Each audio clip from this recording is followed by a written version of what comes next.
Sequencer mode and effects. The Kross is a music workstation, meaning that not only can it be used for performance, but also for writing and recording music. As shown in the previous chapter, the production tools are designed to inspire you and stimulate your creativity. There are tools to capture your inspiration as well.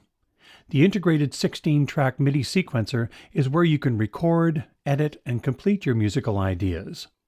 There's also a separate audio recorder. In this chapter, we'll focus on the 16-track sequencer. Go to sequencer mode. The main page displays tracks 1 through 16 along the bottom. You can page up to these other tabs and assign programs to the tracks, adjust a track's level and panning, assign ARP patterns, etc. You can even access pages where you can assign the effects you need. Press Exit.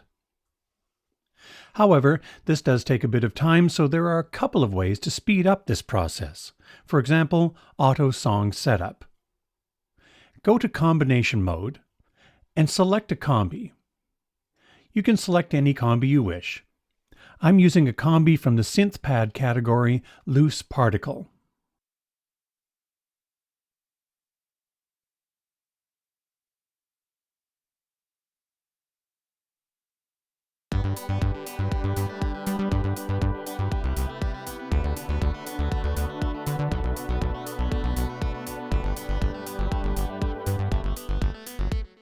When you get inspired, you can use Auto Song Setup to bring the entire combi into the sequencer in a new song location, including the sounds, the effects, even the drum track, ARPs, and step sequencer, so you can record your idea. In this example, I'll be using drum track and the ARP. Press Record. The display asks me to confirm. I can select OK here, or simply press the Record button again. Pressing Start will give you a 2-measure pre-count, then start recording.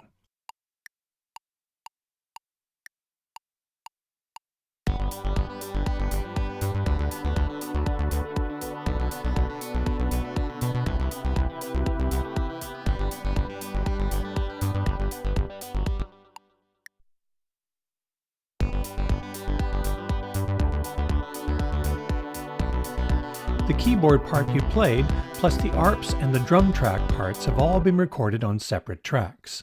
You can now add additional parts on the remaining tracks, edit, copy, paste, etc. However, Auto Song Setup uses multi-record, so the different parts can be recorded on separate tracks simultaneously.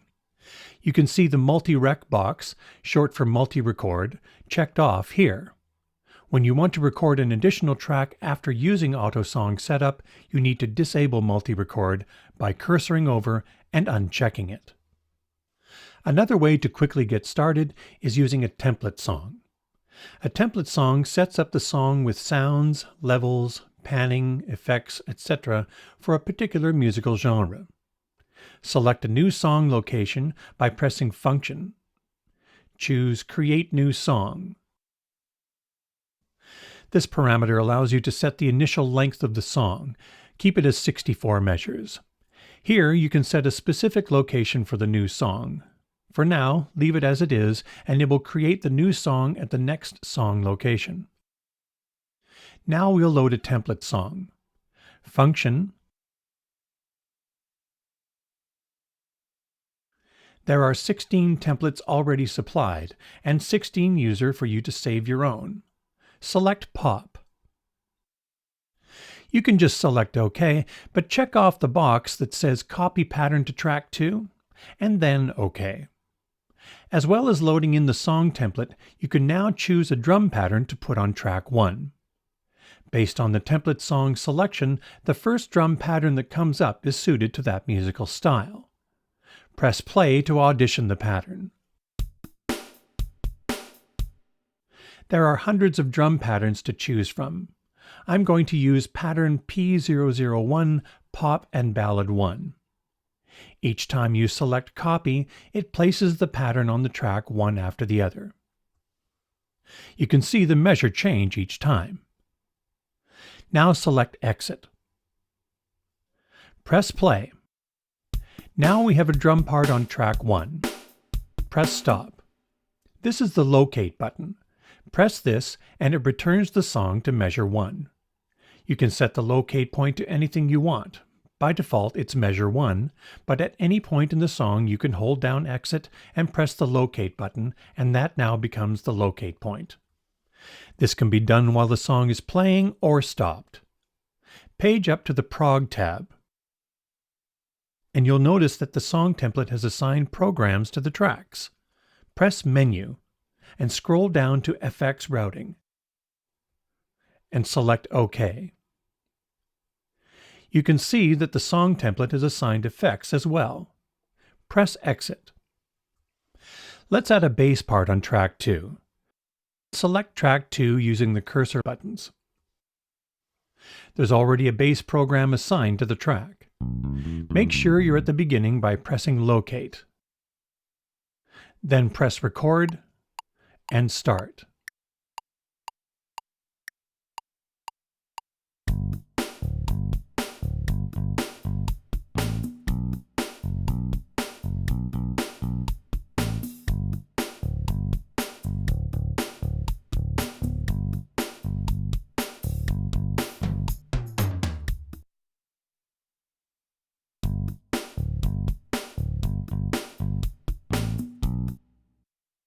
Go to track 3.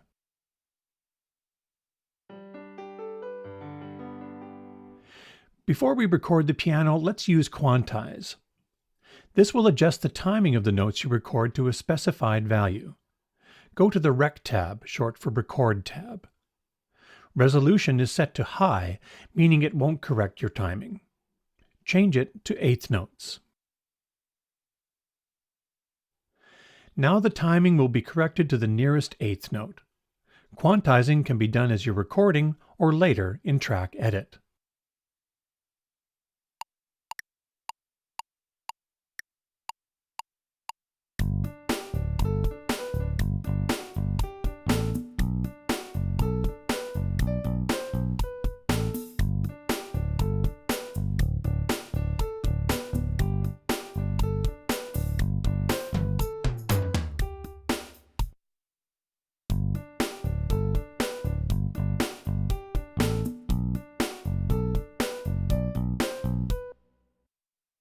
By the way, there are several ways to record a track.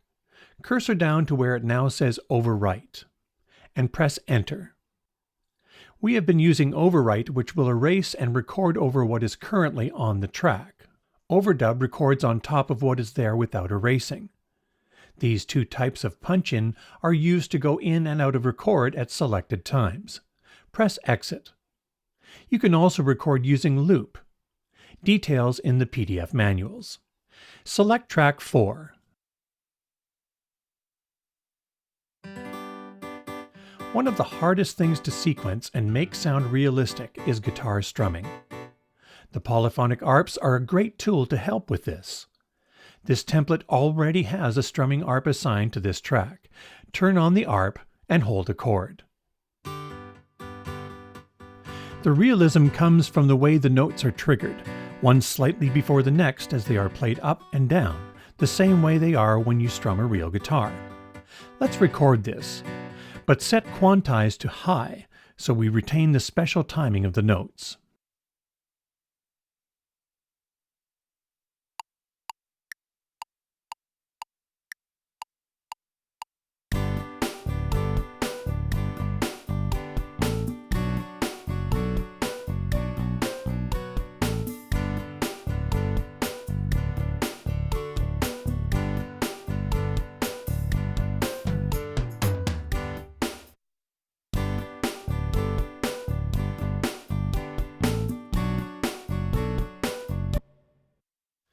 Press Menu and scroll down to Track Edit and press OK. On this page you can select a measure range to edit. Pressing Function accesses a variety of measure edit commands like copy, move, etc., as well as Event Edit, where you can edit every bit of MIDI information on a track. Details in the PDF manuals. Press Exit. The Kross effects section has 5 insert effects and 2 master effects all at the same time. This is the case in program mode, combi mode, and sequencer mode. It's important to understand that when you combine 2 programs together, in a layer for example, you don't now have 10 insert effects and 4 master effects. You always have a maximum of 5 inserts and 2 masters. Let's look at how the effects section works in sequencer mode. Combi mode works the same way. Program mode works the same way, however, it's like working with a single timbre or track. In this explanation of the effects, we'll look at how an effect is applied to a track or a timbre. As mentioned previously, a track and a timbre are basically the same thing. It just depends what mode you are in. If we were in combi mode, I would be referring to the 16 timbres. Since we're in sequencer mode, I'll be referring to the 16 tracks. Press Menu and scroll down to FX Routing and select OK. The display shows the 5 insert effects. Insert effects are used when you want to add effects directly into the signal flow. In this way, the entire track is processed by the insert effect, similar to plugging a guitar into a distortion effect pedal. On this first tab, you choose whether a track is routed into an insert effect or directly to the left-right outputs by adjusting this parameter called bus select, abbreviated as bus. Bus is an audio mixing term that refers to routing the audio signal to somewhere. For example, using the bus parameter, you can send one track into one effect, another track into a different effect, etc. You can even send several tracks into the same effect. Drums are a special case. When creating or editing a drum kit, you have a bus select for each sound in a drum kit. So you can send the bass drum to one insert effect and the snare drum to another, for example. This is completely editable in global media mode, but all the factory drum kits are already set up for you. To select the insert effects, you page to the IFX tab. IFX stands for Insert Effects. Go to one of the insert effects and select the effect you want from the list. Since there are 5 insert effects, you may choose to chain 2 or more together by going here. Like plugging a guitar into a compressor effect pedal and then plugging the output of that into a distortion effect pedal. To edit all the parameters of each effect, press Menu and select the IFX page.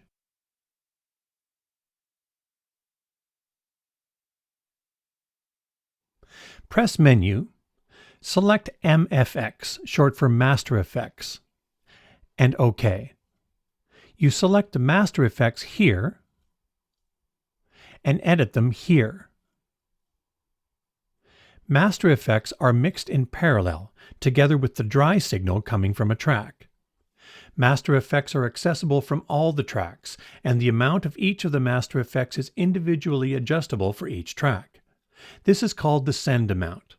For example, if Master Effect 1 was a chorus and Master Effect 2 was a reverb, you could set how much chorus and how much reverb you want for each track. Go back to the FX routing page.